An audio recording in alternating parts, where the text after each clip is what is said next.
আমার একটা কথা নিয়ে তারা কিছু কতদিন প্রতিবাদ করলো। কি কথা বলেছিলাম আমি? আমার কথাটাকে বিকৃত করা হয়েছিল। আমি বলেছিলাম মেধা মেধা মেধা, কোটা না মেধা।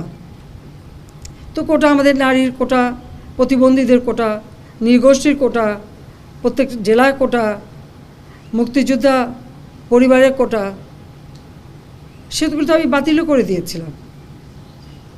তারপরে কোটা না মেধা, মেধা না কোটা, তবে কোটা মেধার মধ্যে এত তফাতের কী আছে?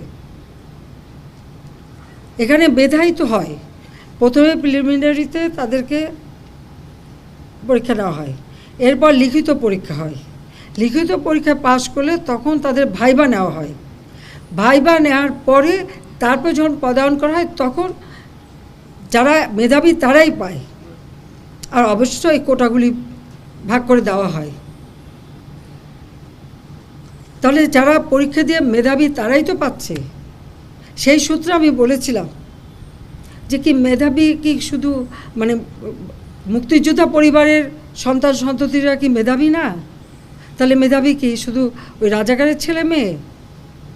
এটা বলার সাথে সাথে তাদের স্লোগান, তাও কি বিকেল 4টায় আমি প্রেস কনফারেন্স করি, কয়েক ঘন্টা চলে যায়, হঠাৎ রাত্রেবেলা বোধহয় 11টা 11:30টার দিকে দেখলাম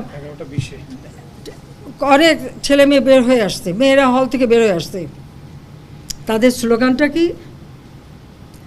যে তারা রাজাকার, তুমি কে আমি কে, রাজাকার রাজাকার, তোমার বাবা আমার বাবা, রাজাকার রাজাকার। তার মানে তারা নিজেদেরকেই রাজাকার হিসেবে পরিচয় দিল।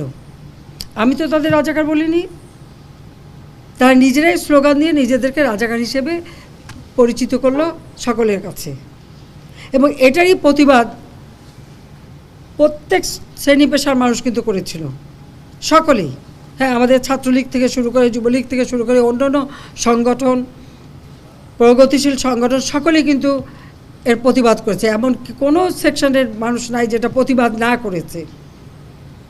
তখন তারা তাদের স্লোগান পরিবর্তন করলো। কী স্লোগান? চেয়েছিলাম অধিকার, হয়ে গেছি রাজাকার। আরে রাজাকার তো আমি তোমাদের করি নাই, তোমরা নিজেরা স্লোগান দিয়ে তোমাদেরকে রাজাকার করেছো।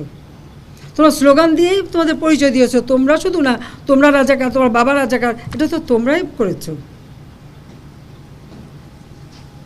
হাইকোর্টের শুনানি 7 আগস্ট ছিল, সেটাকে আমরা 21, আমি নিজে আইনমন্ত্রী, আমাদের অ্যাটর্নি জেনারেল সকলের সঙ্গে বসে আমরা অনুরোধ করলাম উচ্চ আদালতে, যেটাকে সামনে এগিয়ে নিয়ে আসা যায় কিনা।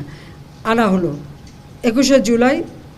সেখানে বসা হলো এবং এই ছাত্রদেরও বলা হলো যে তোমরা ওর সঙ্গে যুক্ত হও, তোমরা আপিল করো। আমি তো আপিল করেছি, তোমরা আপিল করো।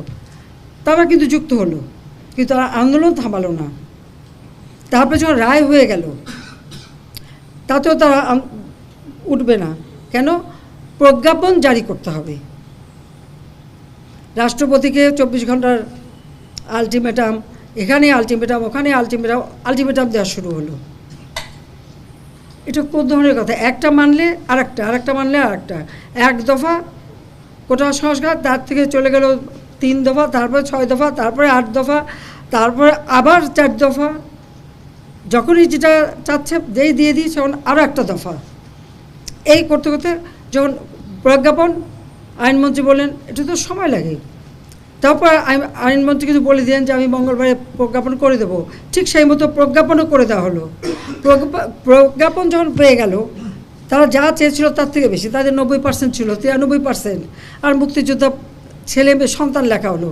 তো মুক্তিযোদ্ধা সন্তানদের তো এখন আর ওই বয়স নাই যে 30 বছরের কেউ না, যে তারা এখন চাকরি পাবে। তার মানে ওই যে 5% সেটাও তারা